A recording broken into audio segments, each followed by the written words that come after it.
اب جو حصہ آ رہا ہے یہ وہی مسلمانوں سے خطاب ہے، لیکن اس میں ایک استدراک سمجھیے کہ جو شروع میں کچھ آیتیں آئی تھیں خواتین کے معاملے میں، یتیم عورتوں کے معاملے میں، ان سے نکاح کے معاملے میں یا طلاق کے معاملے میں، اب اس میں کچھ وضاحتیں، کچھ سوالات مسلمانوں کی طرف سے ہوئے، مزید وضاحتیں طلب کی گئیں تو اللہ نے یہ وضاحتیں نازل کی ہیں۔ اور یہاں پر ساتھ یہ فرما دیا وَيَسْتَفْتُونَكَ فِي النِّسَاءِ، اے نبی یہ آپ سے عورتوں کے بارے میں سوال کر رہے ہیں، بات پوری طرح ان پر کھلی نہیں ہے، واضح نہیں ہوئی ہے۔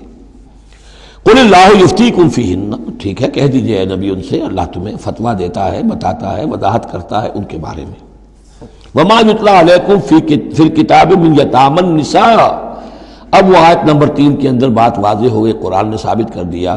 کہ وہاں جو کہا تھا کہ وَإِنْ خِفْتُمْ أَلَّا تُقْسِطُوا فِي الْيَتَامَى، تو یتامى النساء مراد تھی وہاں پر،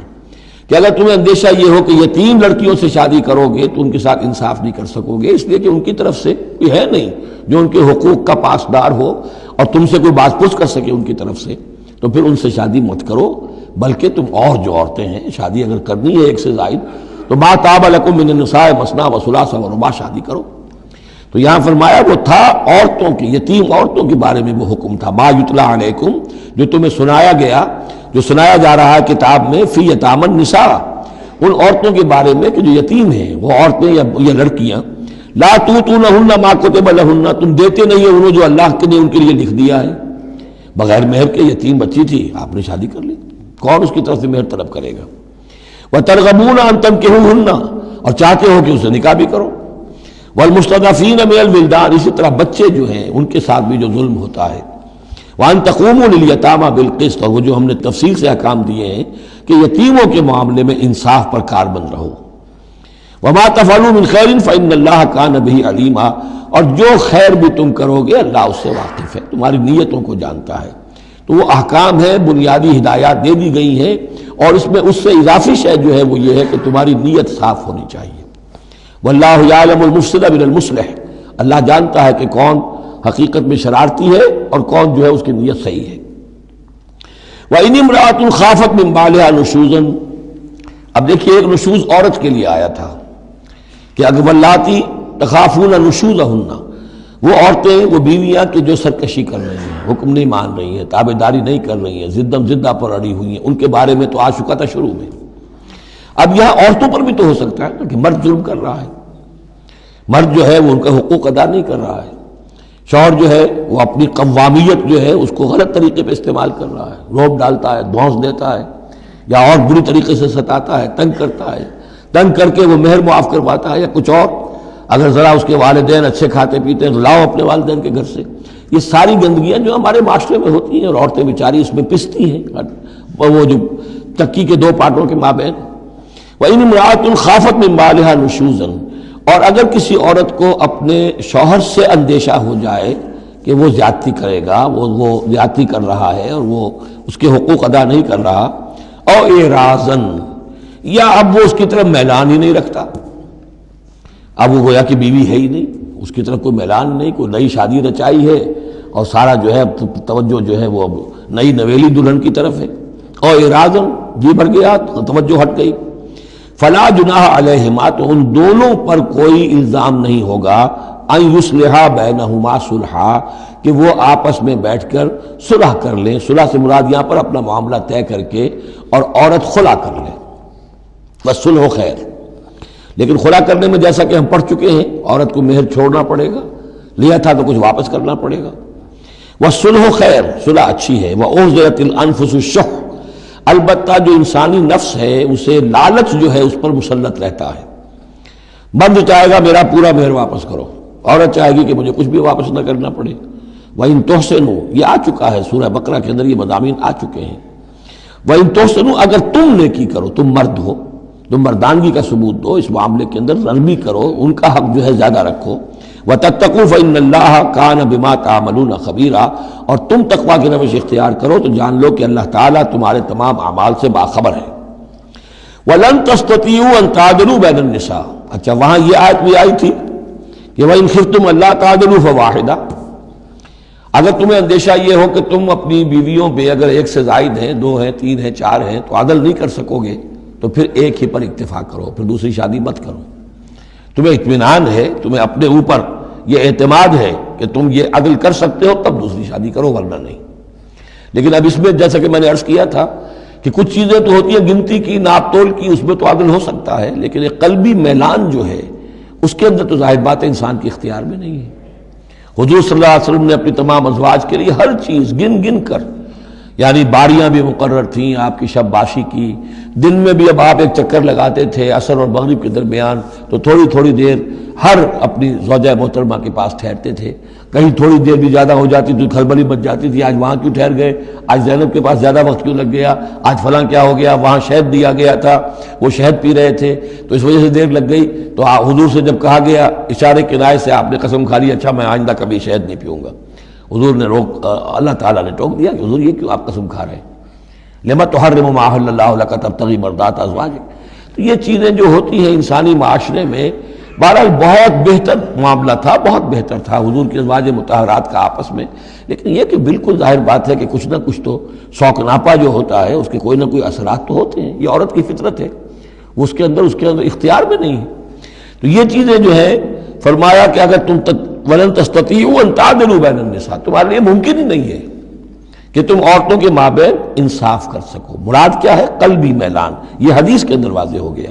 اور حضور فرمایا کرتے تھے کہ اللہ جو بھی چیزیں ہیں میں نے اس میں پورا عدل کیا ہے، باقی جہاں تک میرے دل کا میلان کا تعلق ہے مجھے امید ہے تو مجھ سے مواخذہ نہیں کرے گا، یہ ہے ظاہر بات ہے۔ لیکن اگر تم چاہو بھی تو تم عدل نہیں کر سکتے۔ وَلَن تَسْتَطِيعُوا أَن تَعْدِلُوا بَيْنَ النِّسَاءِ وَلَوْ حَرَصْتُمْ، چاہے تم کتنے حریص ہو اس کے، نہیں کر سکتے۔ فَلَا تَمِيلُوا كُلَّ الْمَيْلِ، تو ایسا نہ ہو کہ ایک کی طرف پورے کے پورے جھک جاؤ،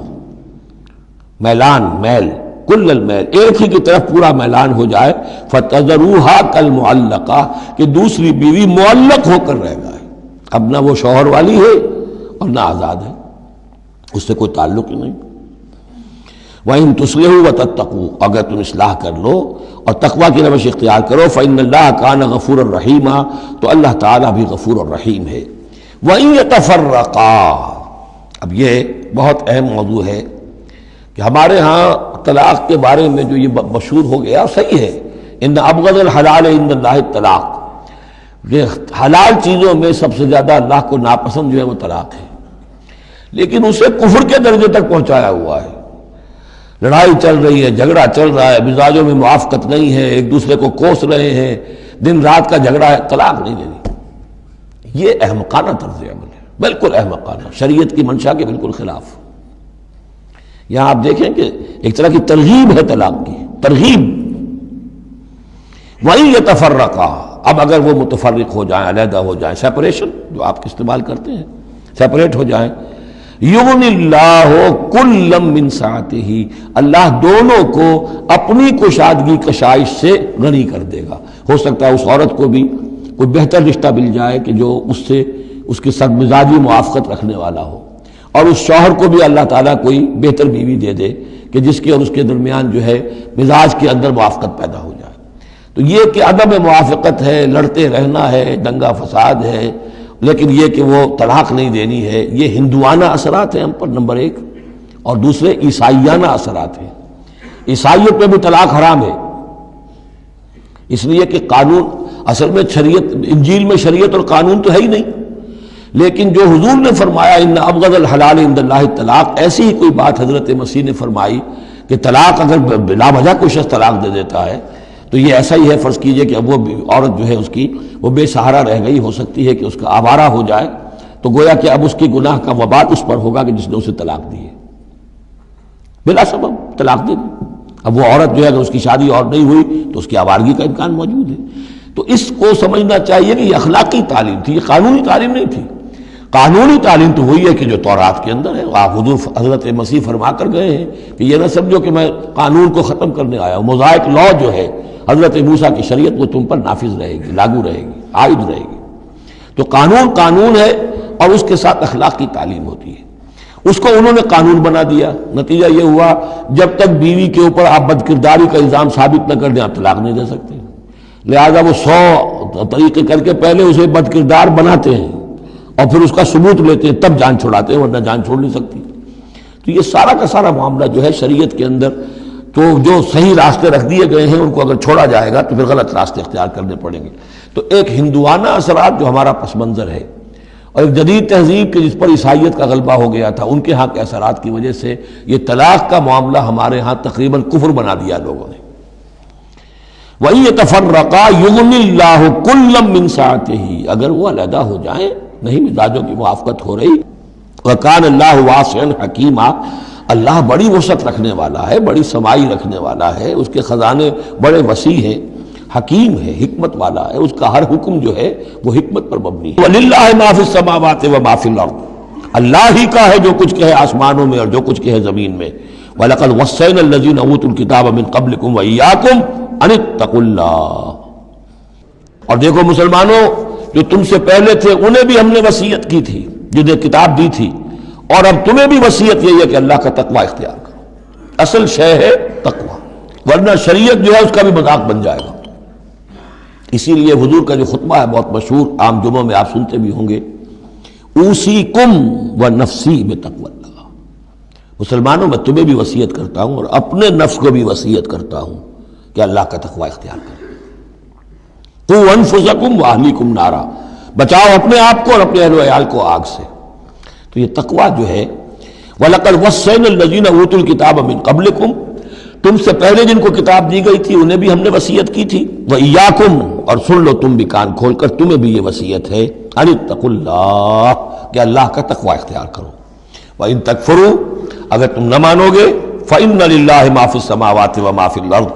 تو جو کچھ بھی ہے آسمانوں میں اور جو کچھ بھی ہے زمین میں وہ اللہ ہی کا ہے۔ وَكَانَ اللَّهُ غَنِيًّا حَمِيدًا، اور اللہ تعالیٰ تو غنی ہے، اپنی ذات میں خود ستودہ صفات ہے۔ وَلِلَّهِ مَا فِي السَّمَاوَاتِ وَمَا فِي الْأَرْضِ، اور آسمانوں اور زمین میں جو کچھ ہے وہ اللہ کا ہے۔ وَكَفَى بِاللَّهِ وَكِيلًا، اور اللہ کافی ہے کارساز ہونے کے اعتبار سے۔ عورت بھی یہ سمجھے میرا کارساز اللہ ہے، یہ شوہر جو میرا ہے یہ ظلم کر رہا ہے، میرے ساتھ انصاف نہیں کر رہا ہے، تو میں اسے تعلق منقطع کروں، اللہ بہتر میرے لیے کوئی راستہ پیدا کر دے گا، اللہ کارساز ہے۔ اسی طریقے سے مرد بھی یہ سمجھے، کوئی عورت ہے دین کے معاملے میں نہیں اس کے ساتھ تعاون کر رہی ہے، وہ دین کا کام کرنا چاہتا ہے، تو آخر یہ نہیں ہے کہ سمجھا جائے کہ ہر صورت عورت سے تو نباہ کرنا ہے چاہے اللہ کس سے بغاوت ہو جائے، یہ تو کوئی بات نہ ہوئی، ہر چیز کو رکھنا ہے اپنے مقام پر۔ ان یشاء یذہبکم ایھا الناس، اے لوگوں کیا سمجھتے ہو تم، اللہ چاہے تو تم سب کو لے جائے، ختم کر دے، ویات بآخرین، اور لوگوں کو پیدا کر دے، تمہاری کوئی حیثیت نہیں اللہ کے مقابلے میں، نفس واحد کی طرح ہو، جب چاہے اللہ تعالیٰ تم سب کو نسیہ منسیہ کر دے۔ وَكَانَ اللَّهُ عَلَى ذَلِكَ قَدِيرًا، اور یقیناً اللہ تعالیٰ اس چیز پر قادر ہے۔ مَنْ كَانَ يُرِيدُ ثَوَابَ الدُّنْيَا فَعِندَ اللَّهِ ثَوَابُ الدُّنْيَا وَالْآخِرَةِ، جو کوئی بھی دنیا کا ثواب چاہتا ہے، ساری بھاگ دوڑ محنت دن رات کی کوشش دنیا کمانے میں، اور پیسہ اور دولت اور جائیداد اور ترقی، عہدوں میں ترقی، اور اپنی اور زندگی کے اور ان چیزوں کے اندر لگے ہوئے ہیں سارے دن ساری رات، عند اللہ ثواب الدنیا والآخرہ، اللہ کے پاس تو ثواب دنیا کا بھی آخرت کا بھی ہے۔ تو ہی ناداں چند کلیوں پر قناعت کر گیا، ورنہ گلشن میں علاج تنگی دوراں بھی تھا۔ اللہ سے تم مانگو، دنیا بھی مانگو آخرت بھی مانگو۔ ربنا آتنا فی الدنیا حسنۃ وفی الآخرۃ حسنۃ وقنا عذاب النار، اللہ کے ساتھ اپنے معاملے کو درست کرو، خلوص و اخلاص کے اوپر اپنا تعلق استوار کرو، اس کی طرف سے جو ذمہ داریاں ہیں انہیں ادا کرو، پھر یہ کہ اللہ تعالیٰ دنیا سے بھی نوازے گا۔ من کان یرید ثواب الدنیا فعند اللہ ثواب الدنیا والآخرہ وکان اللہ سمیعا بصیرا، اور اللہ تعالیٰ سب کچھ سننے والا اور دیکھنے والا ہے۔